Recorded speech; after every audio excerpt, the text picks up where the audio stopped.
Second Life Lessons with Sarah Dalrymple. Lesson 8, Land Descriptors. Hello everyone, this is Sarah Dalrymple. We are back with our 8th Second Life lesson, and this one is going to be about land descriptors. If you are seeing a green wavy bubble over my head, that is because I have it set to where I am currently speaking so that my avatar animates her mouth while we're talking. You have learned a lot over the last 7 lessons. How to make your account, how to set up your avatar so that they are the way you want them to be, how to find clothes, how to create in Second Life, how to make lindens in Second Life or buy lindens. So you've done all this great stuff and now you're ready to explore Second Life. There is several different ways of doing that. The first and most common is to check destinations, which will either be a button on your hotbar,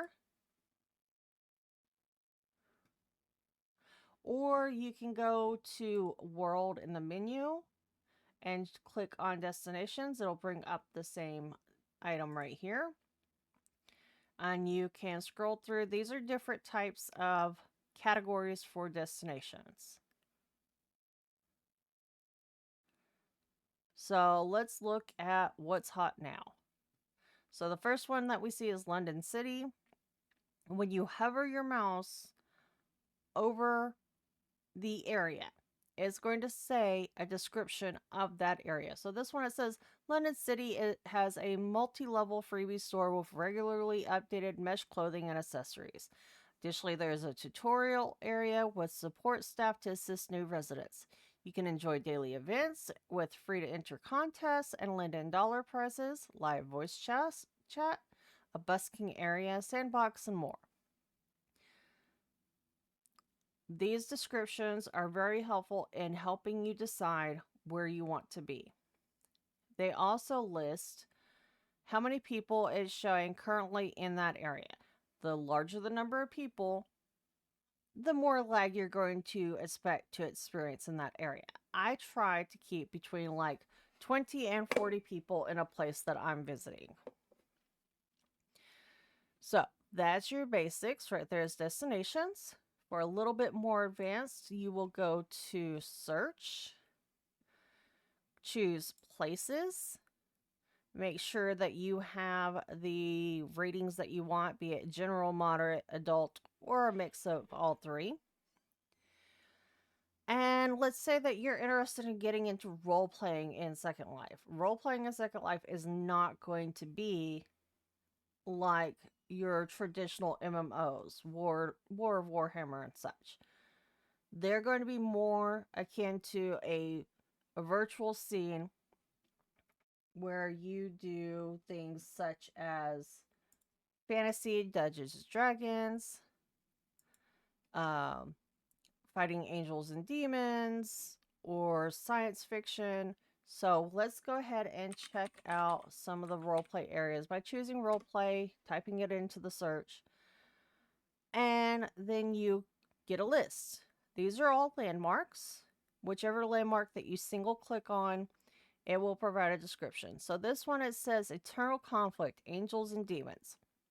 Angels and Demons is a HUD-based MMO role-playing system.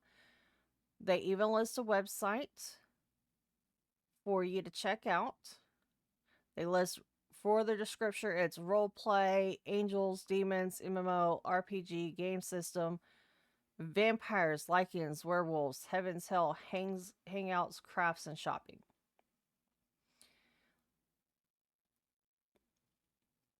A lot of these will have a newbie area that you drop into. That area, you will be considered out of character. So you're just chatting as yourself, learning about the system. You may have to put in an application for them to review and decide whether or not they will accept you. If they accept you and you enter into the main land, you are now in character. Everybody else around you are also players on the other side of their screen. Be respectful of the player even if the characters come into conflict. You do not carry that character outside of their sims. So please do keep that in mind. If you're not interested in role playing, let's say you want to check out a place based on another culture, you can enter in a search for like Japan, for example. One of the ones that I like is Japan Hiroba. They are primarily geared towards people from Japan or people whose native language is Japanese. They do have some English and other language staff available depending upon the time. They have fitting rooms, sandbox, shopping malls, and a lot of free gifts. And you can find all that in the description. So, that's another way to find places to go. The next one will be events, which will be on the Second Life website, and you can also pull it up going to the World tab, clicking on events. I'm showing this to you in the in-world browser just so that it's easier for everybody to see. And you will have a list of events starting with the ones beginning in the next half hour from whatever time you're at.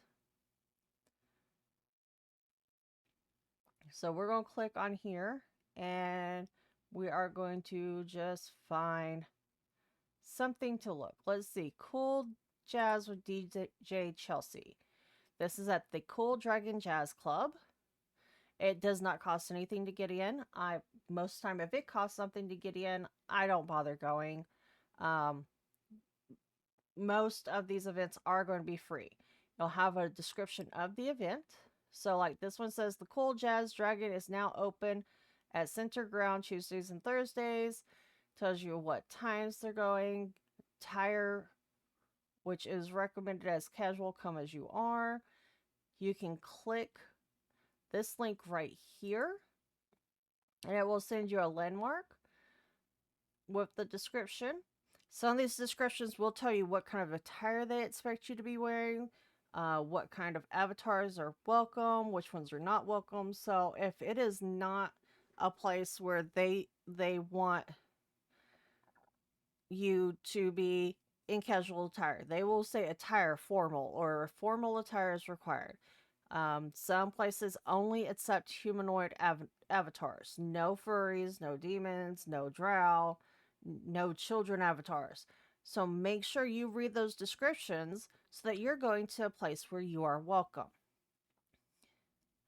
After that, the last place I recommend looking for something that you might be interested in is going to be the destination guide on the Second Life website. This one's a little bit different from destinations in the browser. So I'm going to click on Destinations Guide. As you can see, they have the featured stuff, which is what you will see if you click Destinations inside of Second Life. But then they have this very large list of categories. So if, say, you want to have a fursona, a furry avatar in Second Life, they have an area for that. You want to be an anime character? They have an area for that. You want to check out some castles and ruins? They've got it. Social awareness, spirituality.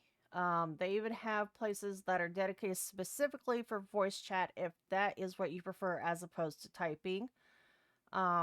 Once you are past 90 days plus, you have your payment system on file, you have verified that you are over the age of 18. You can also visit the adult only section if you want to. I'm just going to look at this main page here. I'm going to click on the Gushun project. I hope I said that correctly. And it's going to load this page, and it's going to give you some information about this project. You click teleport, and depending on whether you're doing this on the website or inside Second Life, if you do it on your regular home browser, it will take you to a page that has a map. You click the button that says teleport. If you are in world using the in-game browser, you click teleport. Either way, you will get to here. So this one says Saku Studio. That's where the Gushin project is held. It's a Japanese costume store, and it'll tell you it's about kimonos, ninjas, geishas, and kawaii. If that's of interest to you, you hit teleport. If not, just close that out right there. So, this is a very short lesson. For those of you that are going to be out and about celebrating New Year's Eve today, please be careful, drink responsibly, make sure you have a designated driver, take yourself home. This is my last video on Second Life lessons for the year of 2024.